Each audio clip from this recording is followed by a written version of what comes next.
नमस्कार, मैं हूँ लीला। स्वागत है आपका हमारे चैनल में।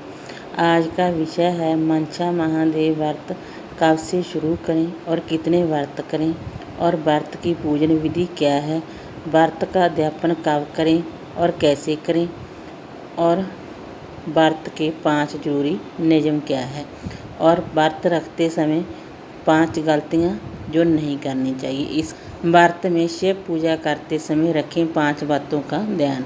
इसकी हम संपूर्ण जानकारी देंगे, वीडियो अंत तक देखें। सबसे पहले हम बात करेंगे मनसा महादेव व्रत कब से शुरू करें और कितने व्रत करें।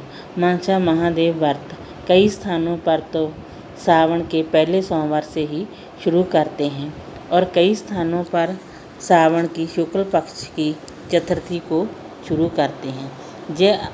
जे आपने देखना है कि आपने मनसा महादेव व्रत सावन के पहले सोमवार से शुरू करना है या फिर आपने सावन की सुदी चौथ से शुरू करना है। अगर आपने सावन की सोमवार से शुरू करना है तो वर्ष 2021 में 26 जुलाई 2021 दिन सोमवार से इस व्रत को शुरू कर सकते हैं। अगर आपने चौथ से व्रत शुरू करना है तो आप 27 जुलाई 2021 दिन मंगलवार से व्रत को शुरू कर सकते हैं। महादेव व्रत भगवान भोलेनाथ जी का ही व्रत है। भगवान भोलेनाथ हर तरह की इच्छाओं की पूर्ति करते हैं। ये व्रत अब 26 जुलाई 2021 से मन की इच्छाओं की पूर्ति करने वाला व्रत भगवान महादेव का मनसा महादेव व्रत शुरू हो रहा है, जिसे मध्य प्रदेश और राजस्थान के अधिकांश हिस्सों में कई महिला व पुरुषों द्वारा किया जाता है। ये व्रत कोई साधारण व्रत नहीं है। इस व्रत को करने से भगवान शिव मन की इच्छाओं को पूरा करते हैं। ये व्रत श्रावण माह के शुक्ल पक्ष की विनायकी चतुर्थी से आरंभ होता है, जो कार्तिक माह के शुक्ल पक्ष की विनायक चतुर्थी को समाप्त होता है।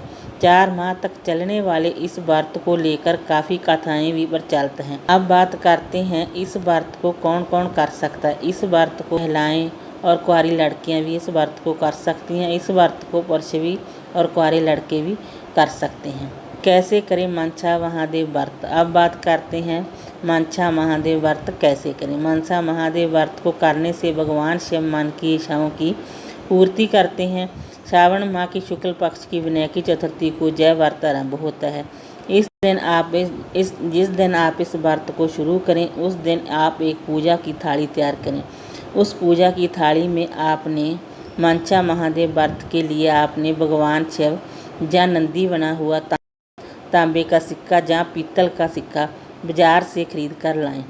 इसे स्टील की छोटी सी डिब्बी में रख लें।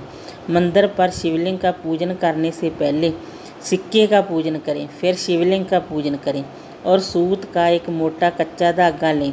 अपनी मन की इच्छा महादेव को कहते हुए इस धागे पर 4 गांठें लगाएं। विद्वान ब्राह्मण से मंत्रोच्चार के साथ संकल्प छोड़ दें और कथा का श्रवण करें, जिसके बाद भगवान शिव का भोग लगाकर उनकी आरती उतारें। इस तरह कार्तिक माह शुक्ल पक्ष की विनायक चतुर्थी तक ये व्रत करें और इस दौरान आने वाले हर सोमवार को शिवलिंग और सिक्के की इसी तरह पूजा करें। व्रत का समापन कार्तिक माह की विनायक चतुर्थी के दिन करें। इस दिन धागे पर लगी हुई गांठें छोड़ दें, यानी कि खोल दें, और भगवान शिव को 1.25 किलो आटे से बने लड्डुओं का भोग लगाएं और लड्डुओं को वितरित कर दें। अब बात करते हैं पूजन विधि के बारे में। भगवान शिव का ये व्रत 4 वर्ष तक रहता है। हर वर्ष ये व्रत सिर्फ 4 महीने ही करना रहता है। इस व्रत को करने से भगवान शिव बड़ी मन की इच्छा पूर्ति करते हैं। श्रावण से कार्तिक माह तक के हर सोमवार को शिवलिंग की पूजा करें।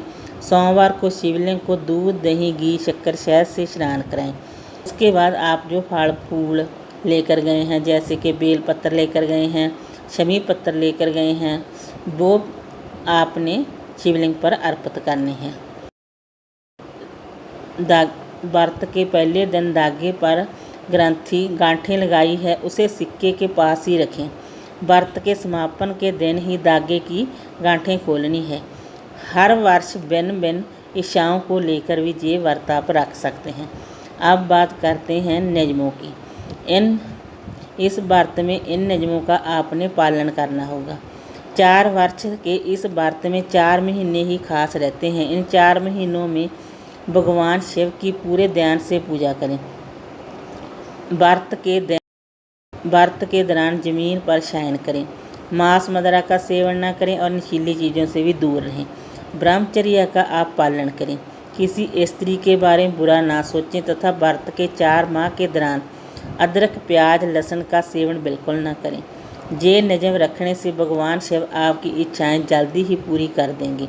इन नियमों का पालन नहीं करने से भगवान शिव नाराज भी हो सकते हैं।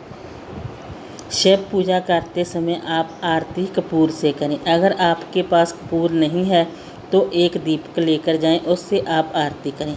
अगर आपके पास कपूर और दीपक दोनों ही नहीं हैं तो आप हाथ जोड़कर आरती कर सकते हैं। शिवलिंग पर भूल कर भी हल्दी, रोड़ी, कुमकुम, टूटे चावल, टूटा तिड़का, बेलपत्र, तांबे के पात्र में रखा हुआ पंचरामृत, केतकी, केवड़े के फूल आप ना चढ़ाएं।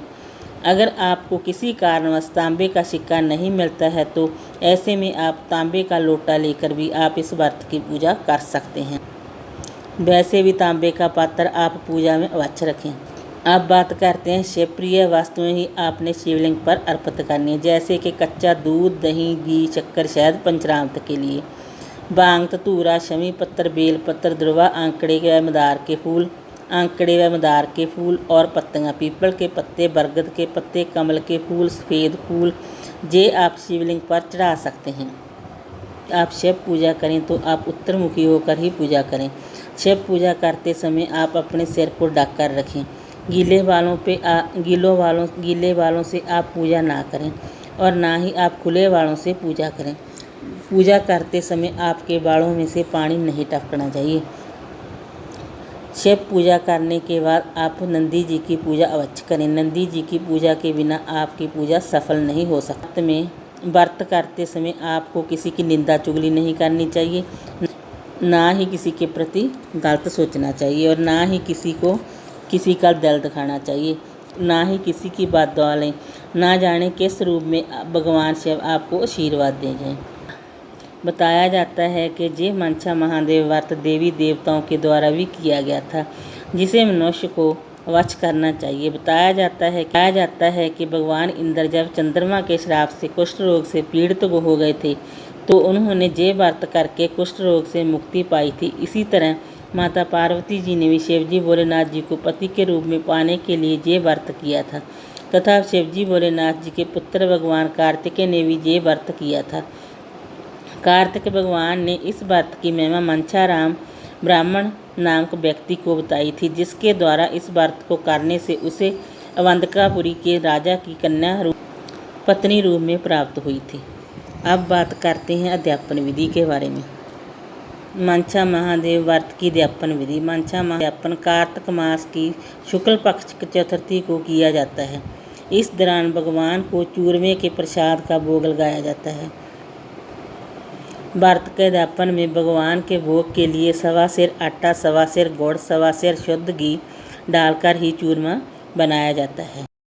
व्रतधारी कथा का श्रवण कर चूरमे के प्रसाद का भोग लगाकर वितरित करते हैं। चूरमे का भोग आपने ना तो इससे ज़्यादा बनाना है, ना ही आपने कम बनाना है।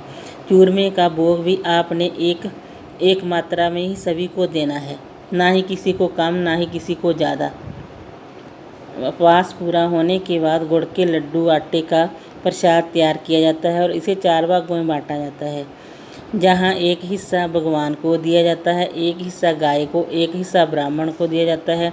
उपवास का चौथा हिस्सा उनके घर के सदस्यों को प्रसाद वितरित करना होता है।